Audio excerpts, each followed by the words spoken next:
Soon you will be able to carry knives on a plane. Take a look. Norman, roll on over and take a look at this table, because this is what you now officially can take. Certain kinds of novelty baseballs, 2 golf clubs. This is a lacrosse goalie stick.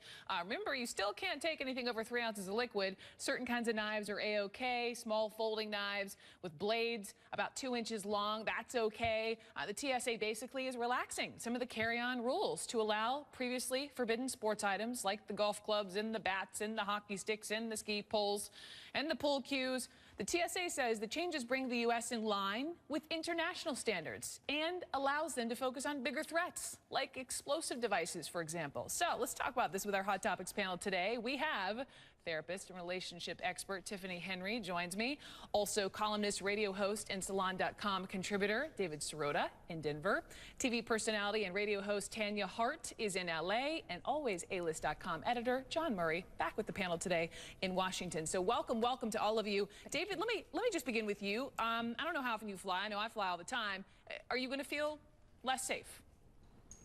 No, I'm not going to feel less safe. I do think that the flight attendants have a real grievance in the sense that they're on the front lines of keeping that cabin under control. So I don't think it's right to say that their outrage is coming out of nowhere or is unacceptable. It makes some sense. But in terms of the entire plane, I think it's that those who have been quoted in the news saying that essentially that the cabin door has been secured, I think they're absolutely right. I think the Department of Homeland Security and the regulations that the FAA have put out have secured that cabin to the point where I think it's fair to say that a small pocket knife is probably not going to be the threat that, let's say, the box cutters were before and on 9/11. And let's be clear, box cutters still absolutely not allowed. Let me just jump in. You bring up the flight attendants. That's part of the story. They're furious. Let me just quote some of the union here, calling the new policy dangerous, short-sighted, saying this was designed to make the lives of TSA staff easier, but not making their lives easier. Tiffany, what do you think?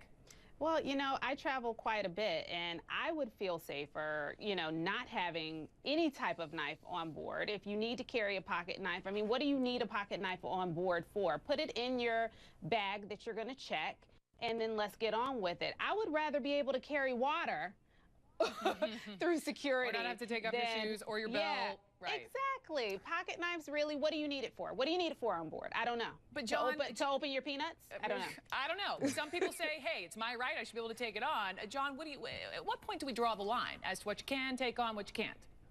Well, this is drawing the line for me, Brooke, because I travel a lot. So I have to chug-a-lug my water at the security checkpoint, but some wackadoo can take a pocket knife on the plane, and if the flight attendant serves some cran apple juice instead of cranberry juice, he pulls out his pocket knife, he cuts her, and I got to jump up and be Superman and restrain him so they can land the plane. I don't like this at all. It's a bad idea. And let's not talk about all that sports equipment. There's barely enough overhead space for my computer bag and the small luggage. Where are you going to put a hockey club on a plane? Okay, I kind of like the image. I kind of like your image of the Superman image. But Tanya, here's maybe one way to look at it. That look, this is one way for the TSA to focus more on explosives, as terrorists are sadly evolving on how they want to, take people down. At the same time, though, I mean, 2001 was quite a while ago. Is this perhaps our way of, maybe this is our fears easing? You see it that way at all? Well, I think it is really complying with the international rules, but I'm more concerned about the bats and the hockey sticks, to tell you the truth, because when you're traveling, if somebody's trying to come on with a bat, first of all, that's a bit disconcerting for me, and second of all, where do you put those? If you put those things in the overhead bin and it falls out, who wants a bat on their head, and where in the heck do you put a hockey stick? Well, I suppose that's up again. John and Tiffany. Another issue for the flight attendants, to make sure those overhead bins are locked and loaded and no one can get them. Okay. Right? I don't know, and I'm with you all. It's a problem for me. I'm with you all on the water. I'm always telling those TSA agents, will you please at least drink it? I have a perfectly nice water that I can't drink. Let me move on here, because coming up next, we want to talk about tuition.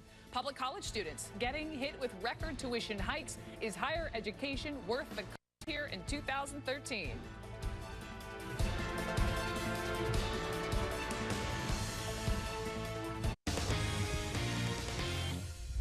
Is a 4-year college degree worth the cost? Tuition hikes for public colleges are hitting record highs. Students forking over an average of 8.3% more for tuition last year. Student aid is dwindling. State funding per student dropped an average of 9% as states are slashing education funds post-recession. In Georgia, for example, students are paying nearly 80% more for public colleges than they did just 5 years ago. Panel, I want you all to weigh in. I mean, I tell you, I am proud of my four-year college degree, but I hear a lot of these, you know, I have friends who are drowning in debt. So I'm just curious, Tiffany, Hello. right? Well, let's begin with you. I mean, is the cost of college worth it right now? Yeah. You know what? I have a lot of letters behind my name, but I also have a lot of student loan debt. And I have to tell you that right now, you know, paying for college is in coming out of college and not being able to find a job, the cost benefit analysis here, I don't know. Is education worth it? Absolutely, but we got to figure out another way to go around doing it. It means going to community college for the first 2 years and then going to a four-year institution. Students and parents have to get very, very creative, because right now people are coming out of school with a lot of debt that they can't pay off because they can't find a job. It's interesting. Let me just say, we talked about, it was a Georgetown University study that came out, I believe it was last week, saying some of these students who are going to two-year institutions, i.e. community college, they're out earning. I think nearly 30% of Americans out earning those with four-year degrees. Yep, Tanya, what say you? Yeah, you know, Brooke, it is such a problem here in California. This used to be the state where the entire world would come in order to get an education. This past year, 20,000 qualified students could not get into universities, into public universities. That's a travesty. A mind is a terrible thing to waste. We cannot afford in our society, no matter what the cost is. We need college. We need education. You look at the Zuckerbergs, you look at the Steve Jobs, you look at the Bill Gates, right? These are college dropouts, but perhaps unless you are, and who knows if you will become one of these three guys, right, who hugely successful. I mean, this is really the front door for becoming a member of the middle class, right, David? And let me make a point on cost, if I can, because I think it's an important point. The point about community college is actually people out regular college graduates. That's in the short term, but still in the long term, a college degree at a four-year public institution gets the average graduate about 84% more in wages over their lifetime than somebody who hasn't graduated from college. Now, I think we're at a tipping point here. How much debt is worth it to take on to get that? That's a great right question. now, the average student who graduates with an average debt of $20,000. If that becomes $25,000, $30,000, $40,000, how much does the wage benefit on the other end really benefit that in the net? I think that's where we may be approaching a tipping point. John Murray, you get the final word, my friend. Look, I really think we need to change our approach to college here in the U.S. Every kid is not cut out for it. Every kid does not need to incur that debt. Some kids need to wait later in life and determine what they want out of life. How many people do we all know who have degrees and they're not remotely working in their field? This is something we need to really